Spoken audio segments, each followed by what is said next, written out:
We're going to unpack upgrading your sound system, making every dollar count. Your values are not the church down the street's values, and that's okay. Again, we have Jesus as our North Star. He's guiding your congregation, your body to do different things than what Bethel and Hillsong and Elevation, whoever's doing it. So please include them in that value clarification. And you need to be able to have clear language to articulate them how exactly what product is going to be able to do that if you're planning on upgrading. If you've got a terrible band and a great engineer and great speakers, I'm going to make sure every single person hears how bad your band is. Hey folks, again, just so grateful to be here. It's been a little less than a year that I've actually been involved with Churchfront and collaborating, getting to know the team, and just so cool to put actual human bodies with their faces. I mean, Zoom's wonderful to be able to talk to them, to be in person and in body is just a really cool experience.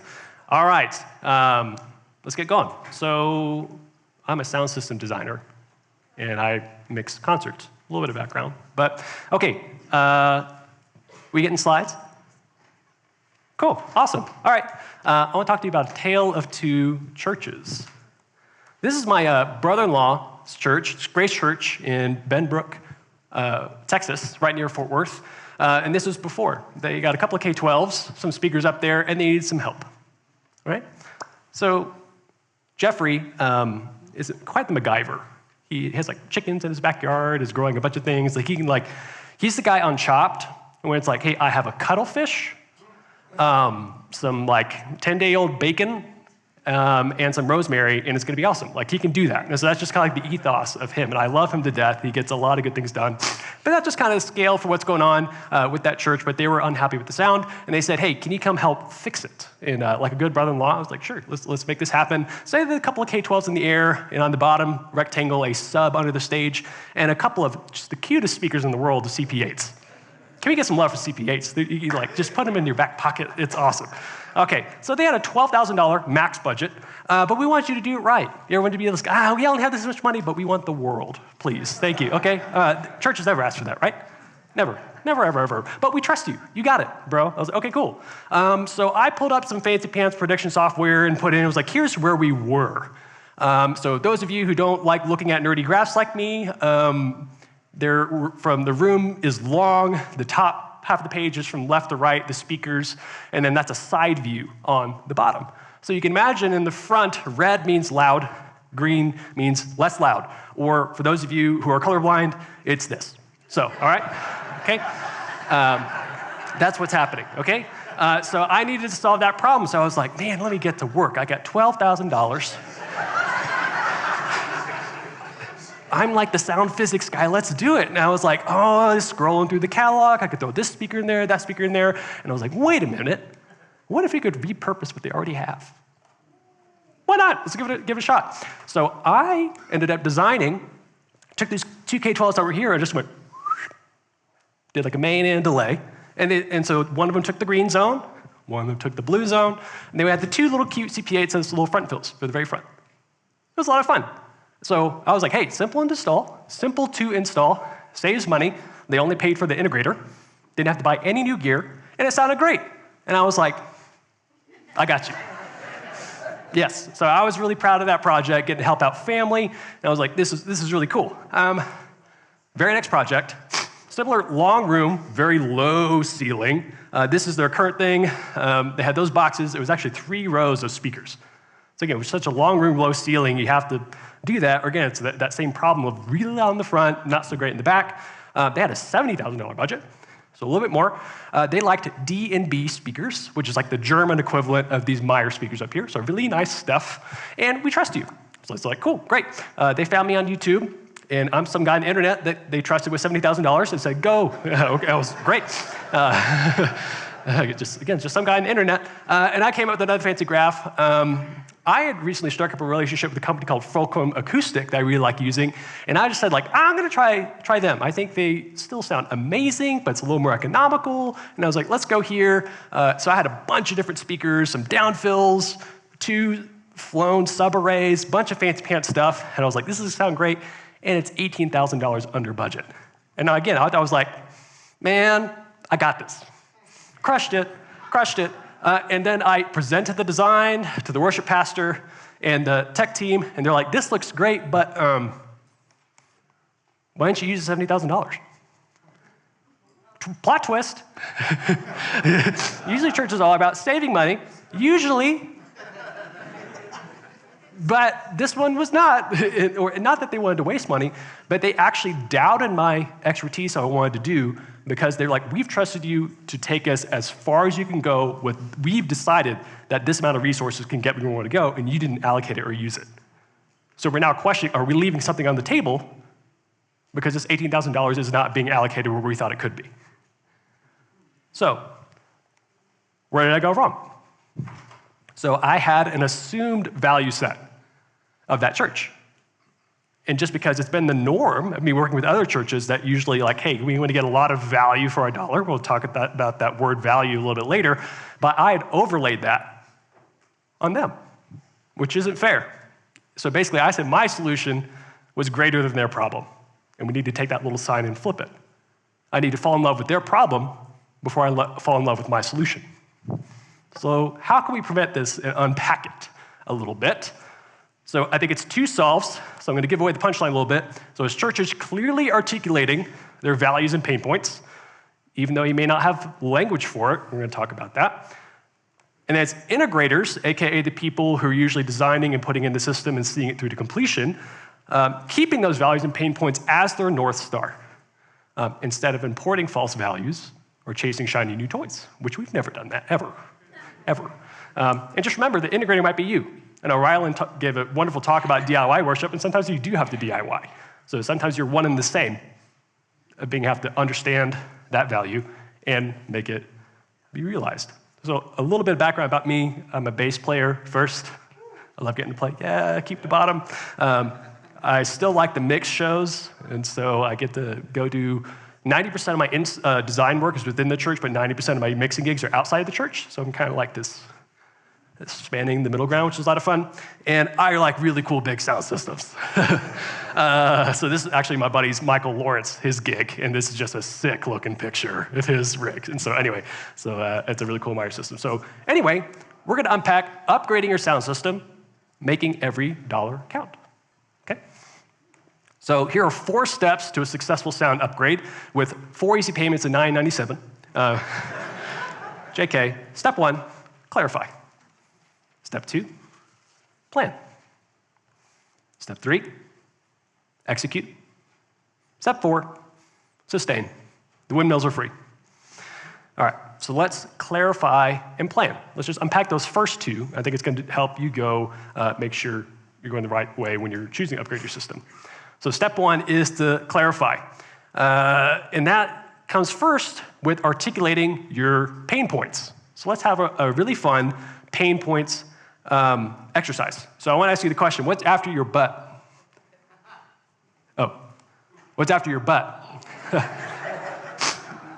So what I mean is, I love our church. You should come visit. Maybe it's a family member who's moved to town. Please come, but for the love of everything good, don't sit right there. Man, I'm so excited that you're here, but our volunteer bench isn't very deep, so please don't be too hard in the mix. So it's after the but. We all have these things about our congregations or the things we participate in where there is a but. Or it could be, please come to our church, but do not pull up the live stream. Okay? So it's kind of like, that's just kind of a good thing of like when you're thinking about someone new who you would like to be with and what's after the but. So can you distill these to 3? If you're unhappy with where you're at, what does that look like? So for example, this might be no clarity in the rear seats. The mix just lacks impact and punch. It just doesn't feel visceral or fun. I really like I'm coming after a talk about just being viscerally involved in worship. And there's actually studies done on why subwoofers actually help you engage with things better, which is a lot of fun. And maybe the current rig is an eyesore, just looks bad. Okay, so those are 3 practical pain points that I'm sure none of you have ever had before in your sound system. And next, let's move on. Once you define your pain points, I want to ask you, what do you value? So pain points, values, okay? Then we spent an entire conference hopefully realigning our hearts and minds on that we have to keep Jesus as our ultimate center. So we value his leadership, where he's taking our unique context in our city with our churches. So I'm going to assume that first. But we need to ask ourselves, how are these investments a means to that very end? Okay, so here's a list of values that I think are all valuable values. So are you looking for the best possible sound? The most user-friendly experience for your volunteers? Crushing low end for a visceral experience? Being thrifty and shrewd. Like some people just like love getting a deal. That's my grandmother. Like she just goes to Dillard's for fun just to get a discount. That's like a sport for her. Like they all know her by name.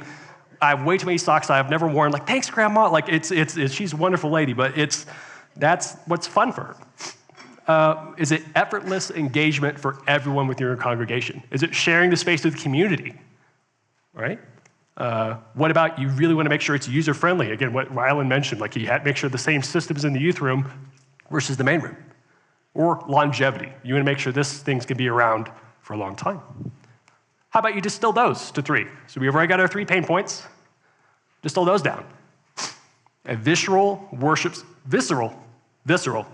experience for all. We make sure it's a long-term investment because we don't have to do this again. Because how many of you have just like the easiest, most painless integration process upgrade ever? Cool. All right. So, and 3, effortless engagement for all. So just still own those 3. So here's those 3 that I've just kind of given an example of a project. So there they are. And the thing is, once you articulated these, I want to encourage you to own them. Your values are not the church down the street's values, and that's okay. Again, we have Jesus as our North Star. He's guiding your congregation, your body to do different things than what Bethel and Hillsong and Elevation, whoever's doing it. And that's okay. I mean, there is guidance, and it's good to look around and see what people are doing and like what's working, what's not, doing our due diligence. But I don't want you to feel ashamed about the fact that, like, yeah, you want a Meyer sound system. It's expensive, and that's okay. But there's also a Behringer wing back there. It's not a Digico. That's user-friendly. It's helpful. Churchfront, and along with the church staff here, decided like this is the unique combination of things that can help us accomplish what we value, and that's okay. So if you're like, man, I just love getting a good deal, I want stuff that's like a huge amount of return on little investment, that's okay. Just, again, once you've decided on those values, own them. And once that is that in front of you, you then can say like, okay, how can we define success from those pain points and values? So one way to answer that is we will know we've made it when the following are true. This new reality we're wanting to get to is now actualized. So, for example, every congregant has a clear and visceral experience with the living God for the 65 minutes they're in this room. Okay? This system looks clean and timeless and will last us 15 years. It's a good litmus test for success. I don't need my listening assist pack anymore. If you don't know what those are, it's like basically in-ear packs for folks who can't hear, who just sit in the back row and use those, right? So, how in the world do those translate to me as a system designer? Again, that's my little corner, my little niche. What does that look like? Like, what in the world do you do, guy, with sound? So, how would this translate to me? Every congregant has a clear and visceral experience. So, I was working with a church down in Carrollton, Texas. It is a giant room. It is 200-something feet wide. It's a big warehouse. It's deep, and you can see where the seats are so it's like a T. Weird shape, 30-foot ceilings. It's basically a mall. So as you can see, this is looking from the side all the way down. Big, big, big room. Yeah. So I have a YouTube video on it. You should check it out. But they were like, we want crushing low end in every seat. And they did have subs on the ground. A couple of them, but I took the same subs. I was like, how about we throw them in the air? We have them one behind the other, and they face each other. And they're like, you're smoking something. I got the side eye. Man, I handed the plans to the integrator, and they're like, are you sure? I was like, yeah, I'm positive. They're like, this better work. And I was like, it will. No, it better work. I go, it will. And so I walk in, they designed, the integrator knocked it out of the park. Everything was clean. It was to my exact spec, and it was there. And I go to commission and tune the system. And I picked this wonderful track that had a bunch of low end and had the pastor standing right there in the middle of the room. It just kicks in, and the kick drum just like, and he's just like starts smiling. I'm like, yes! It's so much fun. And then I had another subarray for that long, that thing in the back. And why I did it that way is it's a cardioid array. You get rejection in the rear. It's a big reverberant room. And they're spaced apart to get different beam widths and blah, blah, blah, blah, blah. So anyway. And so I was like, well, it's one thing for them to feel it, but I also want to be able to like show them here's why it works. So I placed measurement microphones. They look like, you know, the midget cricket on Men in Black. That's, yeah, it's those. And so they go into, it's like yeah, I'm a millennial. So, so they go into my fancy little software, and I place the microphone basically the equivalent of this seat, the middle seat, and the back row. But over the course of like 80 feet. And it's like, well, this would tell me if I have crushing low in every seat if the low frequencies look similar across there. So on this little graph, I can see each of those 3 microphones. Those traces down at the left kind of mountain on the screen are all tracking similarly. So it says, yes, low frequencies are equally represented there. So it did weird thing. I had the subs in the air, weirdo. They're facing each other, what? They're behind the other. You're crazy, but it worked, which was a lot of fun. So I'm kind of using physics and what I know to bend things to be like, we want visceral low end in every seat. It was a lot of fun to do that. So this system looks clean and timeless and will last us 15 years. These boxes look great. I think they're classy. So that just means we choose trusted, reliable, and support-friendly products. And it's pretty quick and simple. Like, we're not just going to go to like the cheapest shipping container from Taiwan and just like pop it in anywhere, right? Don't need to spend a lot of time there. And so this last one, actually I have a project coming up with actually a accelerator program member. Yeah, and she's awesome. Her name is Kimberly. And it's my goal that she gets to get rid of the listening assist pack. That's my goal. She doesn't know that yet. I think she's watching. Now you know, Kimberly. But this is her beautiful space that she has. It has an existing sound system, and she wants to serve her congregation well, and the old system's dying. It's like 20 years old. Adam's been there. So it's got this, and it's got a balcony. And I was like, okay, cool. Let me put in my fancy pants software. Remember, it was like red and green earlier. Everything's green, which means it's the same, which is good. There's that little orange spot. I'll figure that out.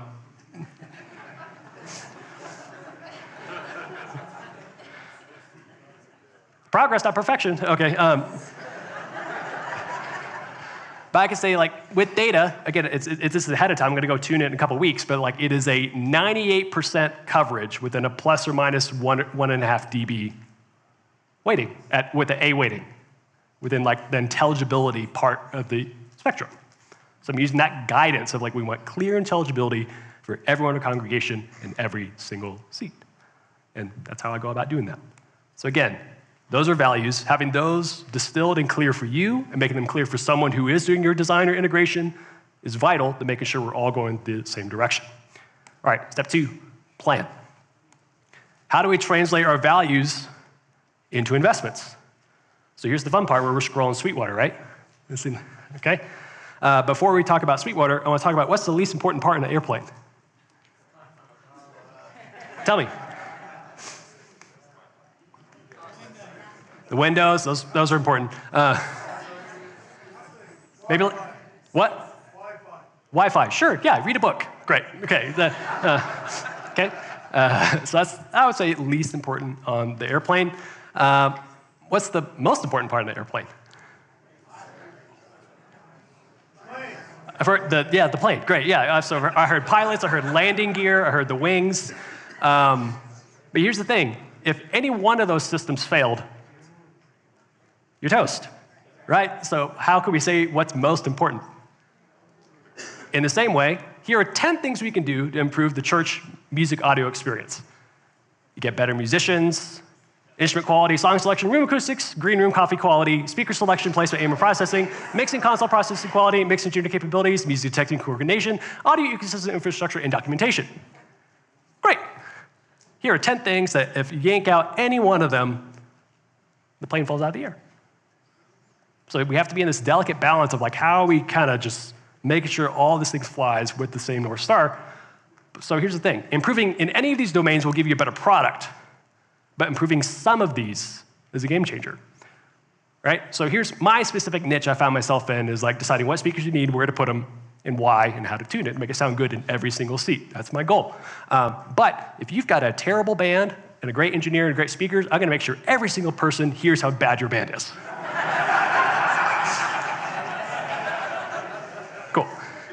Yeah, because I've tuned a system, they're like, it still sounds bad. I'm like, it sounds bad everywhere.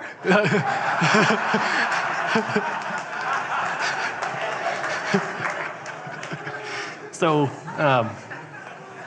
Churchfront can help you with that, okay? Next step is to get leadership on board. This is our favorite conversation. Hi, senior pastor, elder board. I need some doll hairs, please. Some medium-sized dollars. Okay, thing is, most leaders don't mind spending money, but they do mind wasting it. Okay? Again, it's all about value. Where is this investment going to go? Again, I hate to borrow a lot of Wall Street language and like capitalism when import it into the gospel, because we know where that goes, somewhere in Houston. But it's sorry.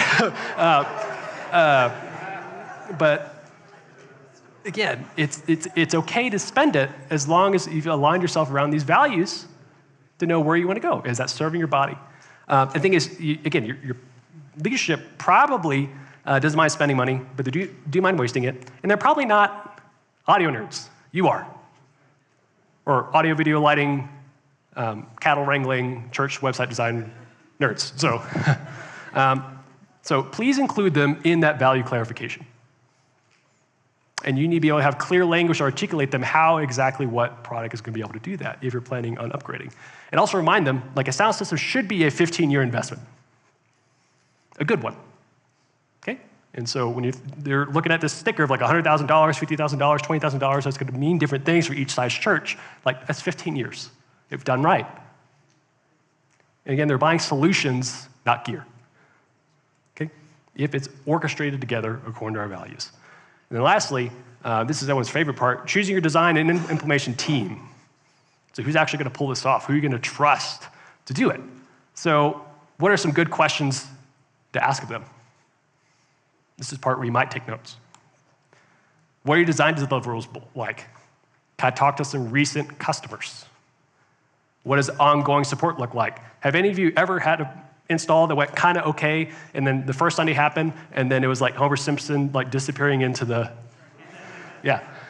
And you're like, we don't know how or any of these buses are routed, and that speaker's about to fall in the air, and it's just like nobody's home. So what does it look like to follow through? I think that's one of the biggest things with a lot of integrators is they don't follow through with the project. So how clean and intuitive is your documentation and labeling? Kind of circling back to that last one, is there existing documentation that's letting you know, since this is a 15-year thing, how can you service this thing and go over the next 15 years, making sure it's going to be maintained well? Does this include training of our staff and volunteers on how things are set up? What does the entire engagement look like? A lot of integrators drop the ball between sales and project managers. It's like someone sold you the thing, and then you're like, hey, let's get going, and it's just silence because Janet forgot to email Bob. It happens more than you think. And then how does billing work? Talking about money's hard, but asking those questions up front will help you a lot. Last step here, inform and refine, okay? When empowering a really good team, you give them clarity on where to go, the resources to accomplish what they need to do, and the autonomy to do so. They're powerful. So I would ask you, once you've selected your integrator, to do that for them. They're the experts.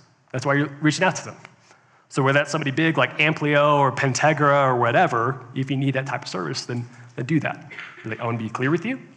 Here's the exact resources I give to you, and give the autonomy to help make those decisions. Again, collaborative, but they will appreciate that, right? And then if you ever feel like anything's questionable, you just have this one question. Hey, you remember those 3 pain points of these 3 values I shared with you? Now that we're on the same page and we're moving forward, I'm giving you thousands of dollars to accomplish this vision. Does this thing we're purchasing or the thing you're putting on the quote address a specific pain point, or does it reinforce a value? If they can articulate that to you and make sure that's the case, then cool, great. But it's a pretty simple conversation if you're able to do that. Again, it requires you doing the legwork up front, clearly articulating it, and being not afraid to be like, hey, this is what we agreed upon, and moving that way. All right, some key takeaways. Have fun dreaming. Have fun providing clarity in where you want to go. It's a really fun process. And I have actually not done this with any of my clients yet. It wasn't until I actually prepared this talk that I was able to distill my process into this, so thank you for giving me the chance to do that, and that better serve my clients, which has been really cool. Also, consider the whole airplane. Don't spend money on Wi-Fi, spend money on wings, right? Now I want hot wings. Be careful to include your leadership, clarity, autonomy, and resources. They're doing that with you, hopefully, with someone who's working under them to accomplish their job of making sure that their congregation is led well in music, song, and technology, and return that to those who you partner with on that project. Thank you so much.